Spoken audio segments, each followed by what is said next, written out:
Eu, Elias Rodrigues dos Santos, primeiro neto do mestre Vitalino, nascido aos 20 de julho de 1960, filho do seu Severino Pereira dos Santos e de Dona Noemi Rodrigues dos Santos. Como assim meu avô e meu pai, comecei aos 6 anos fazendo os cavalinhos e os boizinhos. Sempre prestando atenção quando ele estava fazendo, né? Que eu dormia ao lado dele em uma rede, observando, tomei gosto para fazer os bonequinhos e justamente aos 6 anos comecei a fazê-los. Então, aí seguimos o nosso trabalho, né? Sempre defendendo o legado deixado pelo meu avô e passado para mim pelo meu pai. E sempre dando continuidade a essa arte importante para todos nós, artesãos do Alto Moura, pois nós somos os fazedores de cultura. E através do barro nós estamos sempre mostrando o nosso dia a dia e a nossa cultura.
Chegam algumas pessoas, como os turistas, seu você tem uma vista ótima.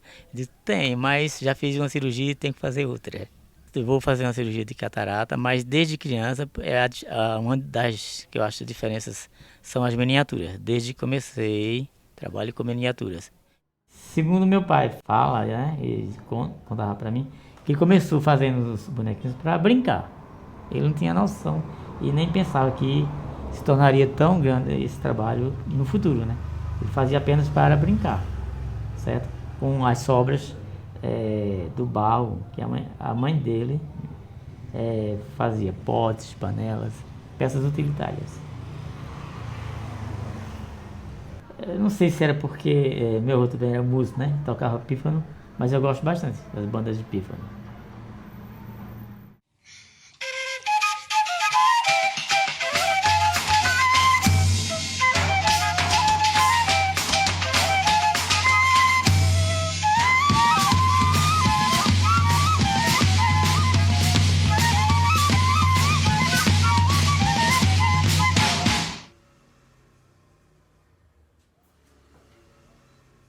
Antigamente, na época do meu avô, do meu pai, eles pegavam barro aqui nas as margens do rio Pujuca, iam com balaios, com enxada e traziam. Hoje, a gente só liga, pede para o rapaz, ele vem numa moto e deixa o barro na nossa porta.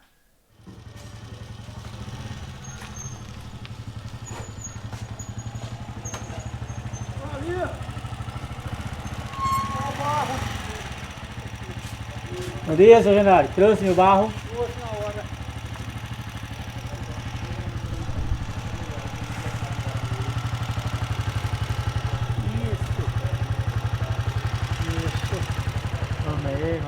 Eu uso o barro, né, principalmente para fazer a modelagem dos bonecos. E tem alguns materiais, entre alguns instrumentos como faquinhas, né, feitas com a lata, pena de galinha ou de peru, o palito, certo?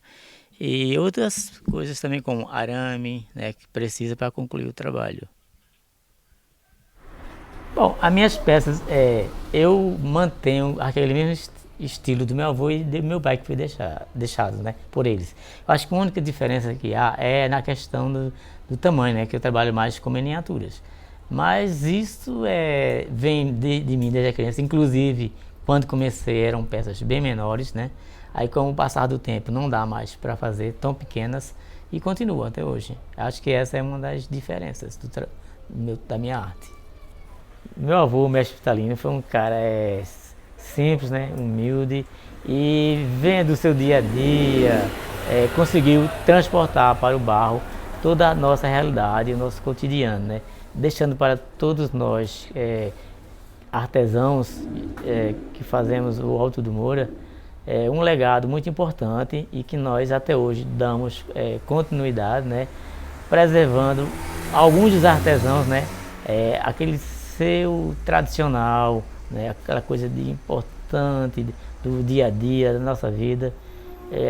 Isso para a gente é muito importante mesmo.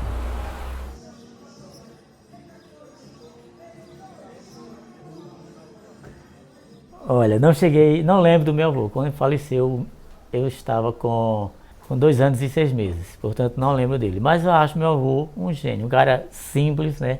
Humilde, sem nunca ter frequentado escolas. E Deus deu esse dom, essa capacidade para que ele pudesse transmitir para nós a arte do barro e deixando para todos, a maioria dos moradores do Alto do Moura, a arte do barro. A gente escuta sempre dos amigos deles que ele era uma pessoa alegre, também é músico, né? Tocava pífano. E sempre quando ele voltava da feira aos sábados, né? À tardinha, ele passava na casa do meu pai, me botava no colo e saía para os sítios, né? Como Lagoa do Paulista, Sítio Mata Negro, e ia brincar com os amigos, jogar dominó, tocar o seu pífano e tomar uma cachaçinha, que ele gostava também. Como muitos da família também gostam, claro. Um bom nordestino, né, não pode esquecer. O nosso dia a dia, né, o cotidiano, e peças como Lampião, Maria Bonita, Vaquejada, Família de Retirantes, Família Voltando da Roça, Casa de Farinha. Então são mais esses temas. E sempre a gente pode também, se tiver alguma ideia nova, a gente cria algumas peças, como eu já criei algumas. O Movimento dos Sem Terra já tem uma peça. Fiz um avião também com o meu avô descendo com sua banda de pifa no Rio de Janeiro, né? Certo? Foi uma viagem que ele fez em 1962 e várias outras peças. A criatividade minha vem às vezes quando assim, a gente vê algum acontecimento, algum evento, né? Por exemplo, com essa pandemia, a gente tem a ideia de criar uma peça, né? E eu já tenho a ideia mesmo de fazer uma peça relacionada com essa pandemia. Acredito que vai dar certo. Pronto, aqui são algumas das minhas peças antigas que eu guardo, né? Então vou agora mostrar para vocês.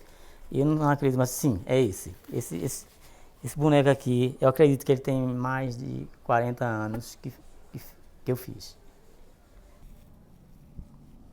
A dificuldade principal é o tamanho, porque a gente tem que ter muito cuidado no manuseio com as peças que são montadas, né? Para fazer o boneco.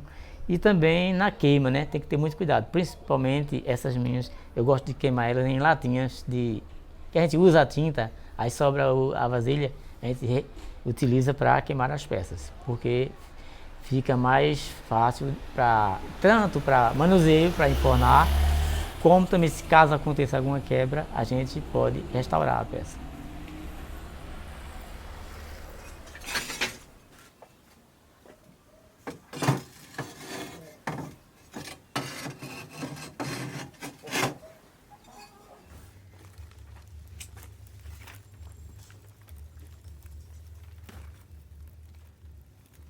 E para queima a gente junta as peças, né? Inclusive uma semana, às vezes 15 dias, depende da quantidade de peças. Prepara tudo, enforna as peças, depois de elas enfornadas, elas encobrem com restos de pedaços de telha, né?